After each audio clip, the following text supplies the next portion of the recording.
حق کی راہ کے یہ مسافر اپنی جان کس طرح راہ خدا میں سپرد کر رہے تھے۔ اہل کوفہ سہمے ہوئے ڈرے ہوئے ابن زیاد کے دربار میں بیٹھے تھے، اور امام حسین رضی اللہ تعالی عنہ کے قتل کا، ان کی شہادت کا انہیں دکھ تو تھا، لیکن ان کے اندر ہمت، طاقت اور توانائی نہیں تھی۔ ان کی تلواریں یزید کے ساتھ رہیں اور دل امام حسین رضی اللہ تعالی عنہ کے ساتھ رکھنے کی بات کرتے تھے۔ پھر یہ قافلہ کوفہ سے چلتے چلتے دمشق کی جانب عازم سفر ہوا۔ ایک اونٹ پہ تین لوگوں کو سوار کیا گیا تھا۔ امام زین العابدین کو سوار بھی کیا گیا اور بدن پر زنجیریں بھی باندھی گئی، جکڑ کر کے سواری پہ بٹھایا گیا۔ اللہ اکبر! جہاں جہاں سے یہ لوگ گزرتے، لوگوں کو ان کی حالت پہ رحم آتا۔ بہت سارے لوگ نہیں جانتے تھے یہ کون ہیں۔ عمومی طور پہ راستوں میں یہی بتایا گیا کہ کچھ باغی لوگ ہیں جنہوں نے حکومت سے بغاوت کی، تو ان کے کیفر کردار تک پہنچا دیا گیا۔ راستے میں ایک گرجا گھر آیا اور وہاں یہ لوگ رات رکتے ہیں۔ گرجا گھر کی دیوار پہ لکھا ہوا تھا: اترجو امت قتلت حسین شفاعت جدہ یوم الحساب۔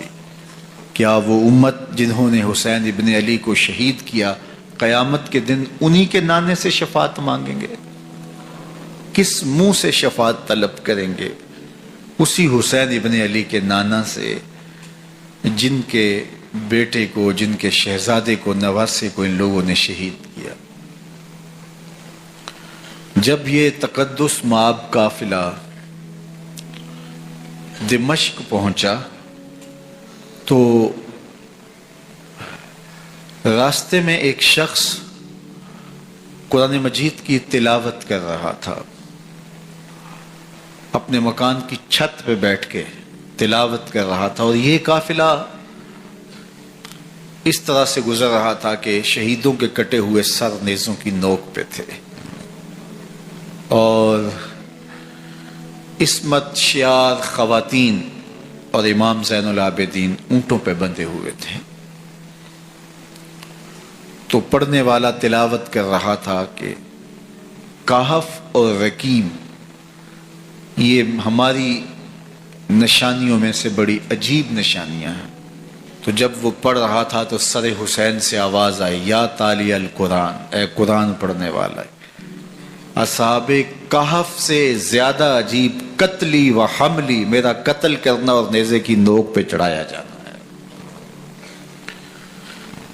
یہ قافلہ یزید کے دربار میں پہنچتا ہے۔ یزید بہت خوش ہوا اور اس نے حضرت امام زین العابدین رضی اللہ تعالیٰ عنہ سے کہا کہ تمہارے باپ نے میری حکومت کے خلاف بغاوت کی اور وہ اپنے انجام کو پہنچے۔ تو آپ نے جواب میں قرآن مجید کی آیات کی تلاوت کی اور اہل بیت کے مناقب اور فضائل بیان کیے۔ سیدہ زینب سلام اللہ علیہا کا ایک خطبہ اہل بیت کی عظمت، مناقب اور فضائل میں یزید کے دربار میں اپنی انوکھی اور البیلی شان رکھتا ہے۔ یزید پہلے تو خوش ہوا، لیکن جب اس نے لوگوں کے چہرے دیکھے تو وہ پریشان ہو گیا۔ حتیٰ کہ یزید کے دربار میں ایک عیسائی سفیر آیا ہوا تھا، تو اس نے جب کٹے ہوئے سر دیکھے اور خستہ حال سادات کی شہزادیوں کو دیکھا تو اس نے کہا یہ کون لوگ ہیں؟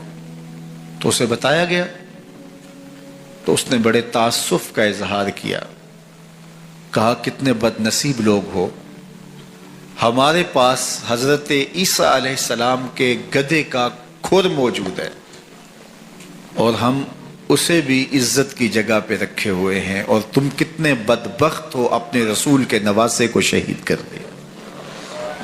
بے مروت بے وفا تیرا بھی کیا افسانہ ہے، جس نے اپنی ہی شمع کو گل کیا تو وہ پروانہ ہے۔ تو یزید نے جب لوگوں کے تیور دیکھے اور بدلتے ہوئے حالات دیکھے تو اس نے تاسف کا اظہار کیا اور کہا اللہ برا کرے ابن زیاد کا، وہ امام حسین کو میرے تک پہنچنے دیتا تو میں ان سے اچھا معاملہ کر لیتا۔ کچھ لوگ اس سے یزید کو بری الذمہ قرار دینے کی کوشش کرتے ہیں، لیکن یزید کے اپنے حکم سے سب کچھ ہوا۔ ابن اسیر نے لکھا ہے کہ جب یزید مرا تو ابن زیاد دمشق آ رہا تھا، اس کے ساتھ مسافر بن شریح بھی تھا، تو اچانک وہ کچھ سوچنے لگا۔ تو مسافر بن شریح نے کہا کہ ابن زیاد میں تمہیں بتاؤں تم کیا سوچ رہے ہو؟ کہا بتاؤ۔ کہا تم یہ سوچ رہے ہو کہ میں نے نواسہ رسول کو شہید کیوں کیا؟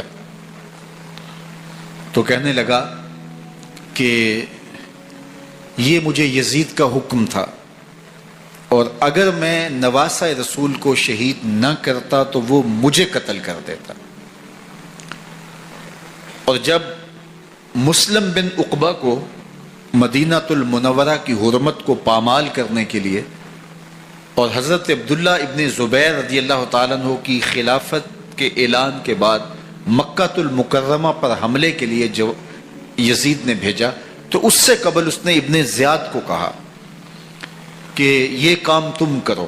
تو ابن زیاد نے جو جواب دیا وہ یہ تھا کہ میں تمہارے کہنے پہ پہلے ہی نواسہ رسول کو شہید کر چکا ہوں، اب نواسہ رسول کو شہید کرنا اور کعبۃ اللہ کی حرمت کو پامال کرنا، یہ دو چیزیں میں جمع نہیں کروں گا، اور اس نے بادشاہ کے حکم کا انکار کر دیا۔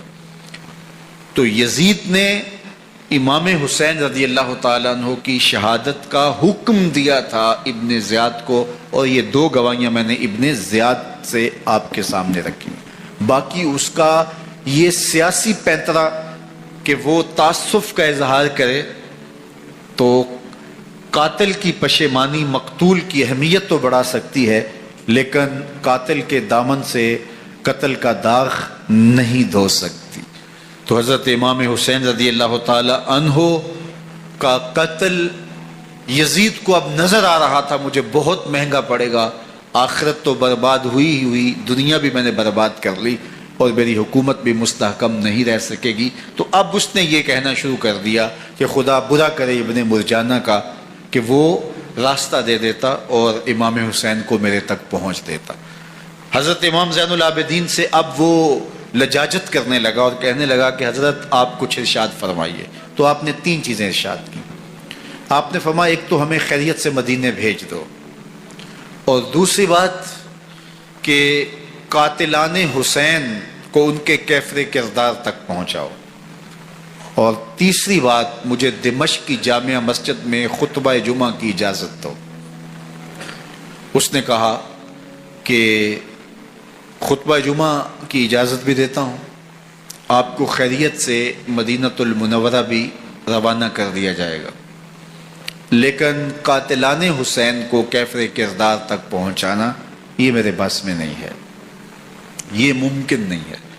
اب مجھے بتائیے حاکم وقت ہو اور اتنا بڑا سانحہ اور واقعہ ہو گیا ہو تو وہ وہیں کھڑے کھڑے معذرت کر لے کہ یہ اس بات کو رہنے دو، تو اس کا مطلب سمجھنے میں کسی بھی باشعور شخص کو دیر نہیں لگتی۔ اسے چاہیے تھا کہ وہ کہتا کہ میں اس کی تحقیق کروا کے جو بھی مجرم ہے وہ کیفر کردار تک پہنچے گا، اور آپ نہ بھی کہتے تو یہ میں کرتا چونکہ میں حاکم وقت ہوں۔ لیکن اس نے فوراً کہا کہ یہ ممکن نہیں ہے، تو اس کا مطلب کیا کہ مجرم میں خود ہوں، تو میں اس سے جو ہے وہ بچنا چاہتا ہوں۔ تو اس نے حضرت امام زین العابدین کو کہا دو شرطیں تو قبول ہیں، لیکن یہ تیسری شرط قبول نہیں ہے اور یہ ممکن نہیں ہے۔ تو یہ واضح اس بات کا اشارہ ہے کہ یزید کے حکم سے، اس کی منشا سے اور اس کے کہنے سے حضرت امام کو شہید کیا گیا، اور اس نے حضرت امام حسین رضی اللہ تعالی عنہ کے مبارک لبوں پر چھڑیاں بھی ماری اور آپ کے دانتوں پر ضربیں لگائیں چھڑیوں کی۔ وہ تو ایک صحابی وہاں موجود تھے جو کھڑے ہو گئے، انہوں نے کہا ارفع ھذا القدیب عن ھاتین الشفتین، ان ہونٹوں سے چھڑی ہٹا لے، میں نے ان آنکھوں سے رسول اللہ کو یہ ہونٹ چومتے ہوئے دیکھا ہے۔ جس طرح ابن زیاد کے دربار میں ہوا تو یہاں بھی ہوا۔ اللہ اکبر۔ تو یزید اپنے تئیں خوش تھا، لیکن لوگوں کے احتجاج کی سکت نہیں لا سکتا تھا کہ نواسہ رسول کو شہید کر دیا گیا، تو وہ یوں اپنی بات کو چھپانا چاہتا تھا اور بات ابن مرجانہ ابن زیاد پہ ڈالنا چاہتا۔ لیکن ابن زیاد کہتا ہے کہ اگر یزید کے کہنے پہ میں امام حسین کو قتل نہ کرتا تو میں قتل کر دیا جاتا، اور میں غزوہ کعبہ اور قتل امام حسین دونوں کو جمع نہیں کر سکتا، لہٰذا اب میں یزید کا یہ حکم نہیں مانوں گا، اس نے پہلے مجھ سے بہت بڑی زیادتی کروائی ہے۔ یہ تاریخ کی معتبر کتابوں کے اندر موجود ہے۔ اب یزید نے کہا دو باتیں مان لیتا ہوں، آپ کو مدینہ المنورہ بھی رخصت کر دیتے ہیں، اور دوسرا آپ کو مسجد دمشق میں خطبہ کی اجازت بھی دیتے ہیں۔ اللہ اکبر۔ یہ وقتی تصرف تھا اس کا، ورنہ یہ کون ہے اجازت دینے والا؟ ممبر تو حسین ابن علی کے نانے کا ہے۔ خیر مسجد دمشق میں گئے، لوگوں کا ہجوم تھا، حضرت امام زین العابدین ممبر پہ جلوہ فراز ہوئے۔ خطابت تو ان کے گھر کی لونڈی ہے، تو جب آپ نے کھڑے ہو کر کے خطبہ دیا اور فضائل و مناقب اہل بیت بیان کیے، لوگوں کے سینوں کے اندر آتش محبت اہل بیت کی جوش مارنے لگی۔ یزید ڈر گیا کہ اگر کچھ دیر خطبہ جاری رہا تو کہیں ایسا نہ ہو کہ لوگ میرے خلاف اٹھ کھڑے ہوں، تو اس نے مؤذن کو اشارہ کیا اور وہ اذان دینے لگا۔ تو اس نے کہا اللہ اکبر اللہ اکبر، تو حضرت امام زین العابدین نے کہا اس میں کوئی شک نہیں کہ اللہ سب سے بڑا ہے۔ پھر کہا اشہد ان لا الہ الا اللہ، تو امام زین العابدین نے فرمایا کہ ہم نے اس بات کی اپنے خون سے گواہی دی ہے کہ اللہ کے علاوہ کوئی معبود نہیں ہے۔ پھر اس نے کہا اشہد ان محمد رسول اللہ، تو حضرت امام زین العابدین نے یزید کی آنکھوں میں آنکھیں ڈال کے کہا یزید دیکھ، اذان میں تیرے نانے کا نام ہے یا میرے نانے کا نام ہے؟ تو حسین ابن علی رضی اللہ تعالیٰ عنہ کا نام کبھی بھی مٹنے والا نہ، زیاد کا وہ ستم رہا نہ یزید کی رہی وہ جفا، رہا تو نام حسین جسے زندہ رکھتی ہے کرم۔